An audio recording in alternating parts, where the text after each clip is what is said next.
Bismillahirrahmanirrahim. Alhamdulillahirabbil alamin wassalatu wassalamu ala asyrofil mursalin sayyidina maulana Muhammadin wa ala alihi washabihi asma'in nama ba'du. Ingkang sangat kula hormati guru kita bersama Kiai Haji Anwar Mansur, Kiai Haji Abdullah Kafabi Mahrus, Kiai Haji Abdul Hakim, Kiai Haji An'im, Kiai Haji Zamzamis, dan ingkang kula hormati Bunyai Aina Ma'ruf ingkang kula hormati, wonten Gubernur Jawa Timur Bu Khofifah, sedanten Bunyai ingkang kula hormati. Niki kula sekedar dugi niku pun dadi anak yang berakhlak karimah. Dados kula boten perlu nyampean mau itu kata-kata tekotok niku pun saleh pol mriki diutus ning Aina lewat Gus Subam. Gus Subam niku putrane Mbah Mun. Terus kalau diteror satu orang tidak mandi ya dua orang. Semua niku kabeh diteleponi dulur kula, Gus kula. Waduh. Sing dereng ditelepon malaikat Jibril mawon. Untuk memaksa kula hadir. Wis kula wau matur Bu Khofifah, kula niku hanya mau undangan orang sepuh. Ternyata orang sepuh itu banyak.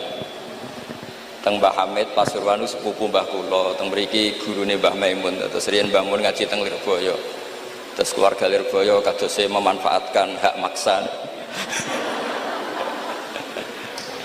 Kalau cerita sing ringan-ringan mawon bahwa benar Bu Khofifah tadi, berkah itu dimulai dari hal-hal sekeliling kita. Tapi karena saya sebagai kiai menekuni fikih-fikih perempuan, dulu itu ada Bahsul Masail begini Bu Khofifah, agak Bahsul Masail itu agak benar, tapi ya benar. Gimana hukumnya polisi dari perempuan, atau gimana hukumnya wanita jadi polisi. Nah ini Bu, Neng Aina nggak usah Bahsul Masail, langsung eksekusi, langsung meraktekkan. Itu hampir semua musyawirin bilang haram, karena polisi itu wilayah lelaki. Wilayah lelaki karena nangani penjahat, nangani kriminal. Tapi ada kiai yang agak unik, mungkin termasuk kita yang unik itu.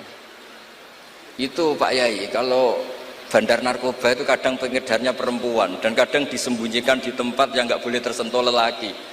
Kalau semua polisi lelaki itu gimana itu solusinya?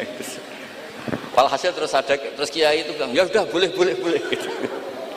Terus karena nggak kebayang kan, misalnya disembunyikan di tempat-tempat tertentu, kemudian polisinya itu cowok. Semenjak itu terus ada maklum kalau polisi itu dari perempuan. Saya tidak tahu Arisalah ngirimkan yang diterima di Akpol itu berdasar fikih itu apa enggak, tidak tahu. Tapi yang jelas itu ada fikihnya juga. Jadi makanya mendengar itu penting, karena barokahnya mendengar itu kita menjadi tahu cara pandang orang lain. Dulu itu orang mengira kalau kiai besar diundang di musola kecil gak datang itu dulu dikira keangkuhan. Tapi semenjak ada sudut pandang, terus niki sekaligus hormat nama Arisalah. Arisalah itu nama kitab Imam Syafi'i paling terkenal. Jadi beliau itu diminta menulis kaidah usul fikih untuk kajian fikih. Yang meminta namanya Abdurrahman bin Mahdi. Ya ini tadi saya juga memberi hadiah sama Gus Sofa sama Gus Alawi kitab Arisalah. Kemudian ditulis tebel sampai sekitar 700 halaman. Namanya kitab Ar-Risalah. Di situ ada kaidah-kaidah cara menganalisis Quran dan hadis. Dan itu berkahnya Masya Allah. Akhirnya fikih kita tidak fikih harfiyah, tapi fikih yang benar-benar bisa menjawab tantangan zaman. Di antara yang paling terkenal misalnya ibu saya itu namanya Yohanit, persis tabarruk sama namanya ibunya Nabi Musa. Khilah ya. Di fikih itu ada kitabul khilah, bab merekayasa hukum. Jadi Nabi Musa kita tahu jalani hidup terbaikmu.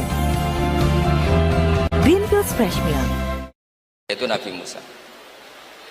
Setelah itu Nabi Musa kecil disusui siapa aja nggak mau. Ini cerita kecerdasan perempuan zaman itu sudah cerdas. Jadi sebelum sekolah Arisalah juga ada yang cerdas ya. Terus gini ibu Nabi sinten Musa. Itu cerdas sekali. Dia minta saudaranya supaya meneliti ini larungan Nabi Musa sampai mana. Singkat cerita ngerti kalau itu ditemu Fir'aun.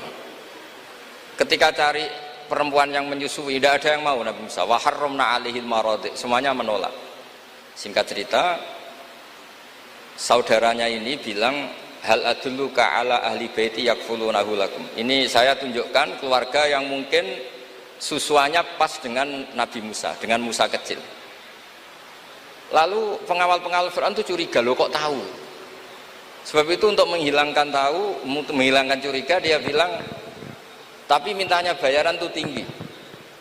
Jadi berkahnya minta bayaran itu malah dikira ini benar-benar orang lain, karena kalau ibunya sendiri pasti tidak minta bayaran. Jadi ini cerita, jadi mulai dulu perempuan itu pintar ngerekayasa. Ya agak ruwet nih. Jadi kita ini partai-partai yang kalah sama ibu, kalah sama apa saja lah, sama Bunyai. Kalau santri ditanya, takut mana Bunyai sama Pak Yai? Mesti jawabannya takut Bunyai. Itu ijma, itu sudah ijma. Karena kiai itu lebih sabar itu. Kalau kata Bunyai enggak, kiai itu lebih pelupa. Jadi kalau ada masalah gampang lupa. Akhirnya karena bayar itu terus tidak curiga. Enggak curiga kalau itu ibu aslinya Nabi Musa. Akhirnya ibunya Nabi Musa dapat dua nikmat. Dia ketemu putranya, sekaligus dapat uang dari Fir'aun. Jadi Quran kalau mencontohkan perempuan itu luar biasa. Ada lagi contoh Asia. Perempuan itu memang misteri. Ada yang istrinya Fir'aun jadi wanita hebat, yaitu Asia. Ada yang harusnya solihah kelas papan atas karena istrinya Nabi Nuh, malah enggak. Sehingga pola-pola fikih perempuan, saya ulang lagi, pola-pola fikih perempuan itu Imam Syafi'i ngarang. Itu kalau sudah tentang perempuan itu ya pusing. Jadi ternyata pusing itu kalau ditarik ke atas. Itu dulu Rasulullah itu menghadapi Aisyah sama Fatimah itu ya pusing. Itu kalau Halah datang, Halah itu saudaranya Khadijah. Itu kalau datang itu betapa hormatnya Rasulullah. Makasih kamu datang mengingatkan pada Sayyidah Khadijah, pada Khadijah gini-gini. Itu Sayyidah Aisyah cemburu. Kenapa engkau mengingat Khadijah terus? Padahal Allah sudah mengganti yang lebih cantik daripada yang sudah tua. Pokoknya menyebut ajus itu tua, yaitu Khadijah. Gantian Sayyidah Fatimah yang tersinggung karena ibunya disebut ajus, tua. Nabi itu cara ngelola dua wanita ini, yang satu bangga dengan kecantikannya dan keperawanannya, dan Sayyidah Fatimah tertekan karena ibunya jadi korban, yaitu dianggap sepuh. Itu Nabi cara menyelesaikan itu unik. Bilang gini, Fatimah, kamu bilang ke Aisyah, sehebat-hebatnya kamu itu perawan dapat duda, sementara ibuku janda dapat joko. Terus mulai dulu ya kebanggaannya Rondo untuk joko, itu mulai dulu. Tapi ini cerita, jadi ngelola perempuan itu ribet. Jadi kalau terlalu ke Aisyah, Sayyidah Fatimah cemburu. Kalau terlalu ke Sayyidah Khadijah, Sayyidah Aisyah cemburu. Jadi ya nggak ada solusinya memang. Jadi kalau kiai ngaji fiqhul mar'ah itu, fiqhul nisa itu nggak ada selesainya. Kata Nabi, khuliqat min dila'in a'wad, didesain dari iga yang bengkok. In dhahabta tuqimuhu kasartah, kalau kamu memaksa lurus patah. Kalau kamu biarkan tetap bengkok. Ya kalau jalan harus bengkok ya biar bengkok aja, tidak usah dipaksa nopo lurus. Terus kalau suwon terutama teng Gus Sofa, Gus Alwi, teng putra-putra ning Aina, Ar-Risalah itu menjadi inspirasi hukum.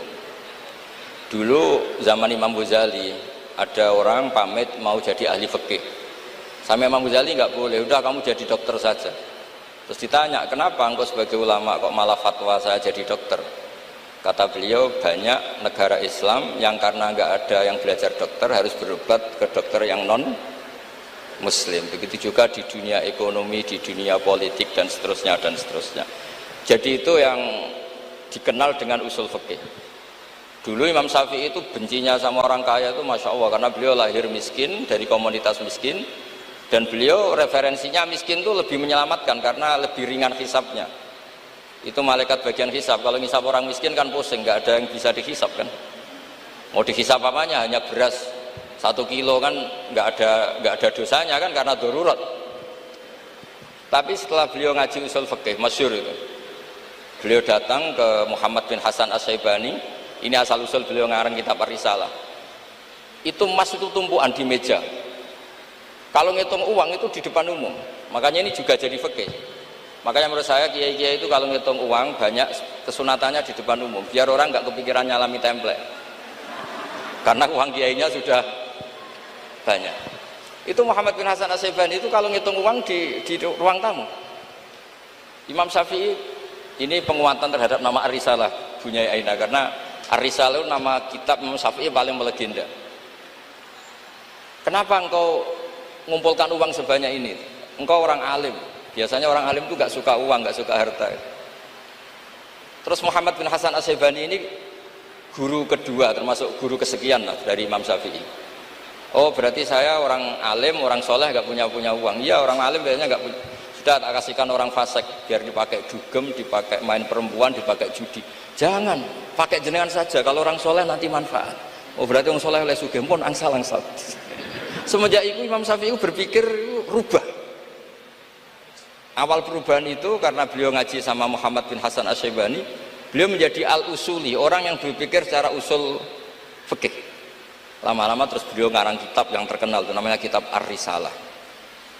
Terus nama Risalah itu semoga nama yang tidak main-main, benar-benar nama yang mencerminkan keilmuan yang dalam.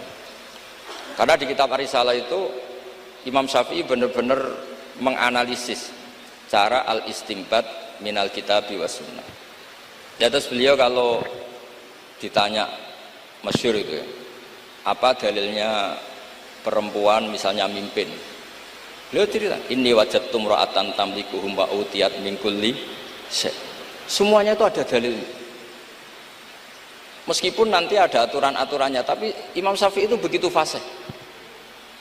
Dan ini bisa kita lihat kalau kita belajar kitab Ar-Risalah, karena logika yang dibangun kayak tadi. Boleh nggak perempuan jadi polisi?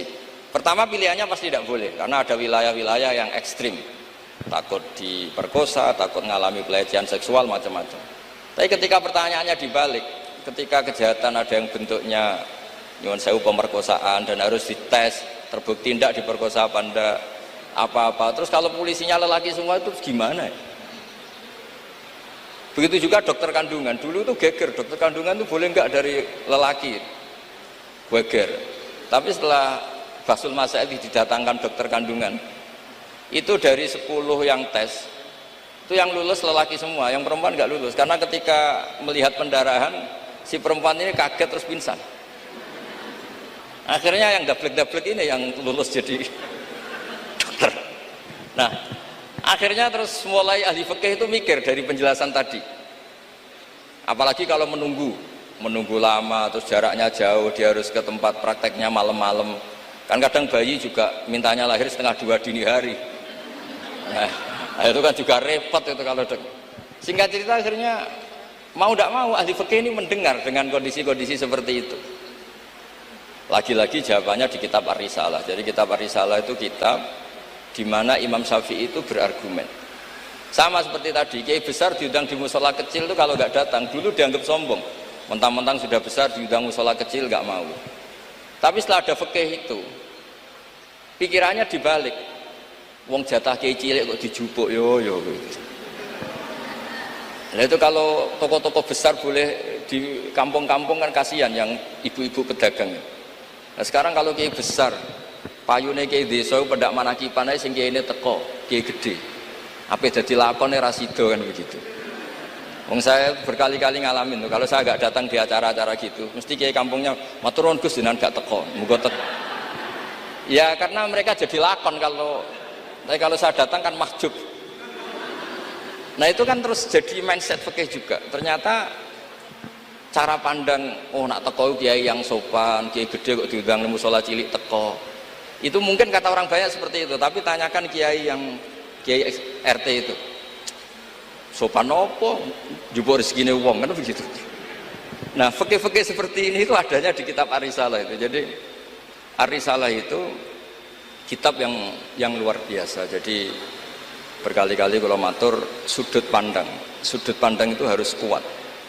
Ya, sudut pandang itu harus kuat. Ya tadi, misalnya Imam Sa'roni dulu itu ditanya, kenapa engkau sekarang suka jadi orang kaya, padahal dulu anda senang jadi orang miskin. Beliau cerita, ada ulama ditanya seperti itu, terus ngendikan, li'afuza biladzatil khitab, supaya saya kalau ada khitabnya Allah itu tidak ngenes. Khitab apa? Wa anfiku fisabilillah, kamu harus berderma di jalan Allah. Uang saja tidak punya, kok disuruh berderma, supaya kalau baca Quran itu tidak ngenes teman-teman itu. Misalnya wajah itu bi amalikum, saya tidak punya harta. Ya semuanya walhasil saya minta lah, baru karena kitab Ar-Risalah itu yang miskin dia seneng karena nanti tidak ada hisab, yang kaya juga seneng karena lebih manfaat pada orang banyak, yang nggak jabat ya seneng karena meringankan hisab, yang jabat seneng karena pahalanya banyak karena ngurus orang nopo banyak. Kalau nu aslinya terkenal ini bukan seneng, nanti saat ini kalau bukan nanti ngurus median bukan nanti, pasrah pangeran sebuah urusan. Tapi dongo menolak itu gak bukan wani kalau pangeran. Mereka engkau nak sing wong carane ngaji gratisan gak liwat wong koyo kulo-kulo ngeten iki. Karena kalau yang terkenal itu semuanya matre, itu juga repot umat. Tapi nak kulo terkenal kulo yo repot. Terus la haula wala quwata illa billah wa hasbunallahu wa ni'mal wakil. Jadi kalau suwon niki memang diminta ngaji ilmiah nggih. Kulo minta pondok ini harus menjadi pondok ilmiah. Yaitu misalnya ada dokter yang muslim, muslimah, soleh, solihah, anggap saja itu awal dari praktek islami di dunia apa? Kedokteran. Misalnya di kepolisian juga sama, di birokrasi juga sama, karena berkahnya hidup itu kalau dikawal orang soleh. Wa maka nawau li'adzibahum wa anta fihim. Komunitas yang tidak soleh, ada satu saja yang soleh. Soleh itu bisa materinya karena soleh, kayak para habaib atau Rasulillah, atau soleh karena perilakunya, atau soleh karena keinginannya. Itu semuanya berkah, menjadikan azab ini tidak turun. Wa maka Allah yu'adzibahum wa anta fihim. Terus kula mboten saged matur kata-kata, wong kula teko tok pun sopan, pun gajaran kula pun kathah niku pun. Kula nak ngaji di rumah pakai kitab itu bisa 2 jam, bisa 3 jam. Tapi kalau ngaji seperti ini itu kan koyok kedikte gitu. Temanya diatur, jamnya diatur. Saya itu kiai yang paling pantangan diatur, tapi karena kalah sepuh ya sudah, jadi ganjaran ngaji ini tidak ilmiahnya tapi tawaduk saya gitu. Dimugi barokah tawaduk niki kula nggih untuk barokah Pondok Lirboyo ngoten mawon. Assalamualaikum warahmatullahi wabarakatuh.